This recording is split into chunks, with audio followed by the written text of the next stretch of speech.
Our fascination with war in film, particularly the two world wars, is evergreen. The ending of World War II in particular left us with an existentialist dread of another world war, which, given the nuclear age, seemed destined to bring about Armageddon. Ironically, this is also the reason why we haven't had a third. The stakes in a third world war would be so high that it's acted as a deterrent. It would be a war which would end quickly and devastatingly.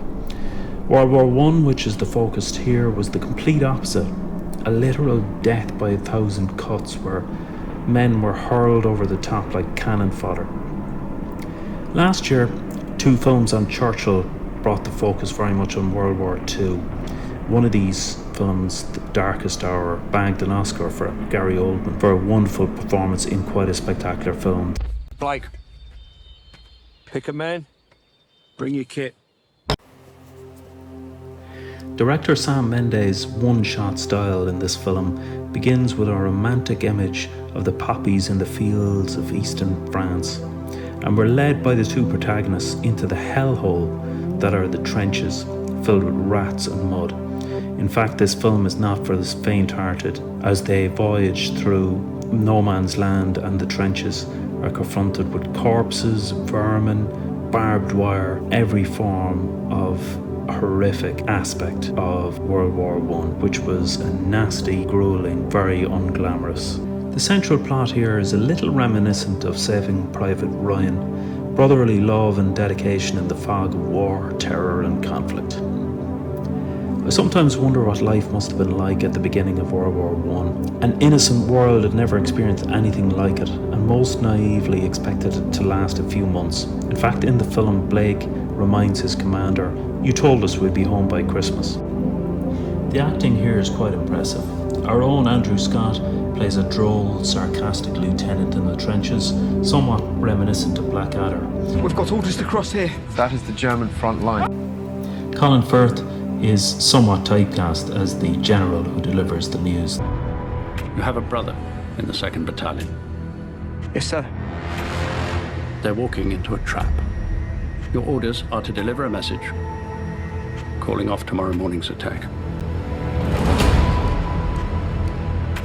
If you fail, it will be a massacre. Our two main protagonists, Schofield and Blake, are the lance corporals who are sent on this mission to deliver the message. Let's talk about this for a minute. Why? While Schofield can at times appear a bit gormless, the two are sympathetic enough for us to want them to succeed, which is critical to us appreciating this film. If we're not clever about this, no one will get to your brother. I will.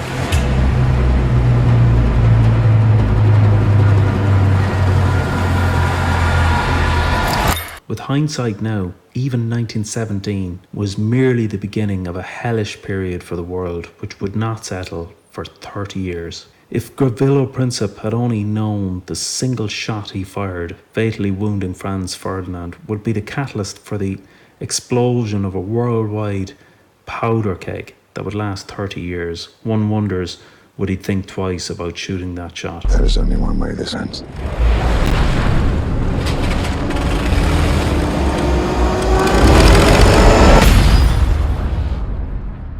Last man standing.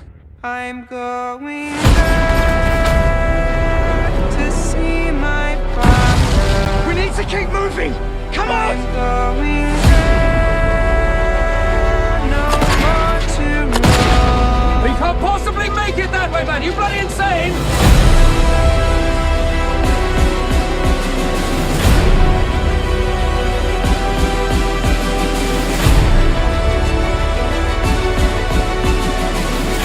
If you don't get there in time, we will lose 1,600 men. Your brother among them. Good luck.